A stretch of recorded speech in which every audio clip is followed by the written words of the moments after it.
Hello students.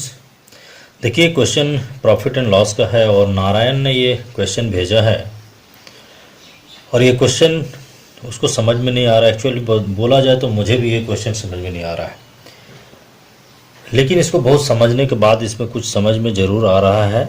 लेकिन यदि इस तरह का क्वेश्चन है तो ये एक तरह से समझ लीजिए कि आधा अधूरा बात बोला हुआ क्वेश्चन है।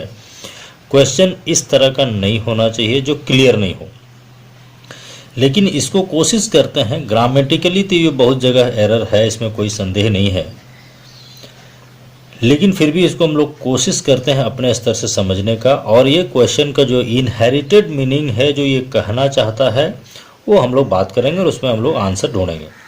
क्वेश्चन है कि आई मार्क अप, यहाँ पे कोई नाम भी हो सकता था, किसी का नाम भी हो सकता था।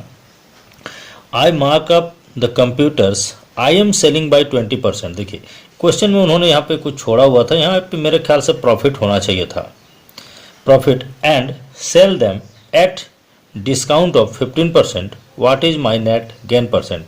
यहाँ क्वेश्चन से साफ कर दिया है कि गेन परसेंट मतलब गेन हो रहा है। यहाँ पे आपको पूछा भी जा सकता है व्हाट इज माई गेन और लॉस परसेंट। चूंकि यहाँ 20% बात कर रहा है इसलिए ये गेन है, ये क्लियर कर दिया है।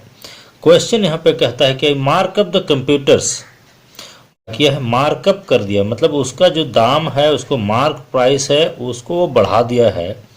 आई एम सेलिंग बाई 20%, मतलब वो मार्क करके ये बता रहा है कि वो 20% प्रॉफिट में उसको सेल कर रहा है, मतलब 20% वो बढ़ा के मार्क किया है। ये क्वेश्चन इसका है। वो जो खरीदा है जिसमें जितना में उसका जो कॉस्ट प्राइस है, उससे वो 20% क्या किया, मार्क अप किया है।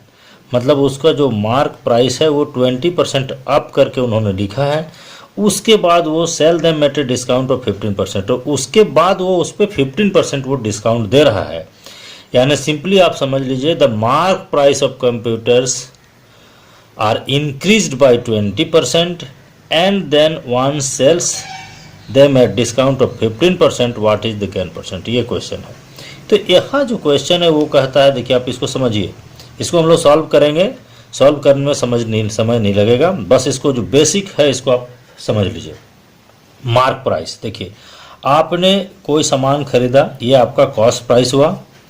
आप इसमें कुछ बढ़ा करके लिख दिए, ये बढ़ा करके लिख दिए तो बड़ा हो गया इसका प्राइस, ये मार्क प्राइस कहलाता है।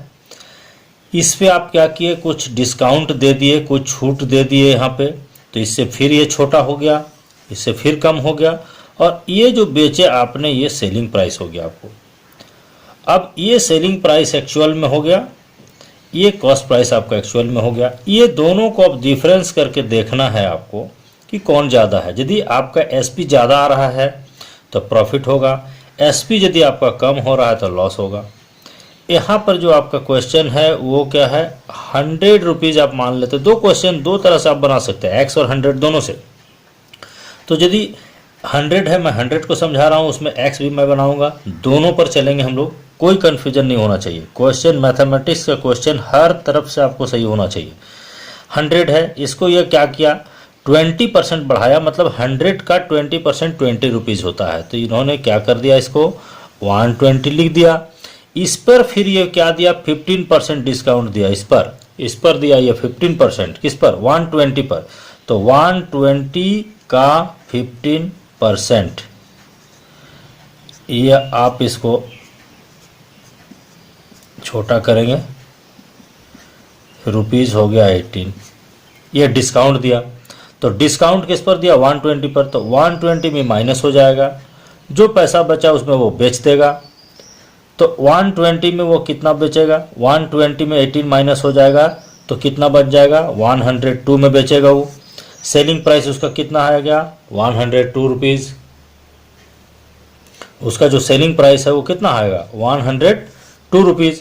और आप देख रहे हैं कॉस्ट प्राइस कितना, 100 है, तो 100 से ज़्यादा में बेचा, इसने प्रॉफिट हुआ। अब हम लोग देखते हैं कितना प्रॉफिट हुआ, फिर हम लोग एक्स लेके भी चलेंगे। तो क्वेश्चन की शुरुआत हम लोग करते हैं, let his cost price is equal to ₹100।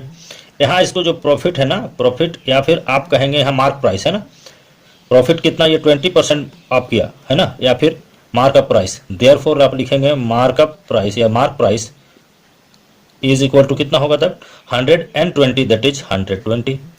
Discount वो कितना दिया, डिस्काउंट इज इक्वल टू 15% किसका, दैट इज 15% ऑफ 120, आप इसको करेंगे ₹18। हैंस आप लिखेंगे इसका selling price is equal to ₹120 उन्होंने मार्क किया था, ₹18 डिस्काउंट चला गया, बच गया आपका ₹102, ये बच गया आपको। देयरफॉर नेट प्रॉफिट क्या हुआ उसका, नेट प्रॉफिट, अभी परसेंट की बात नहीं किया मैं, नेट प्रॉफिट तो 100 में खरीदा मतलब सेलिंग प्राइस 102 है, कॉस्ट प्राइस 100 है, दैट इज हो गया आपको ₹2। तो नेट आप लिखेंगे नेट प्रॉफिट परसेंट, है ना, net profit percent,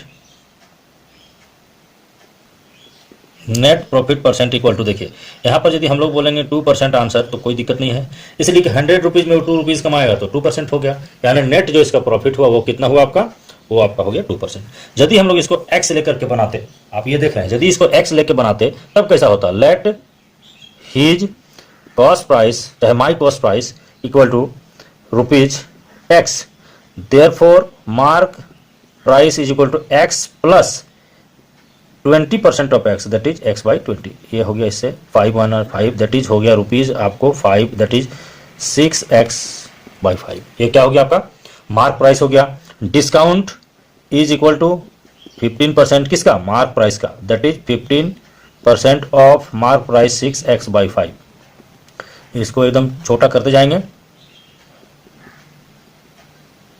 that is 9x by 50।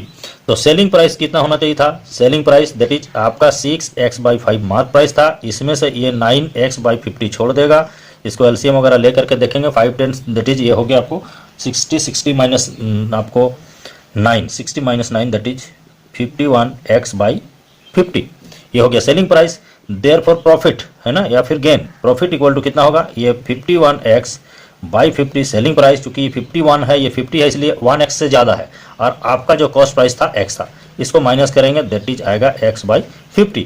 तो profit percent equal to profit है ना, ये हो गया प्रॉफिट बाई क्या होता है CP इंटू 100, दैट इज आपको हो जाएगा x बाई 50 इंटू, यहाँ पर देख रहे हैं x बाई 1 है, डिवाइड में है तो ये हो जाएगा 1 बाई x इंटू आपका 100, इससे ये खत्म हो गया, इससे ये हो गया दैट इज 2% आंसर। तो दोनों मेथड्स आप बना सकते हैं और मेरे ख्याल से आप पूरी तरह से इसको समझ लेंगे। Thank you so much Narayan, खास करके यदि आपको समझ में आया तो अच्छा है, नहीं समझ में आया फिर से आप पूछेंगे, निश्चित रूप से बताऊंगा। Thank you so much.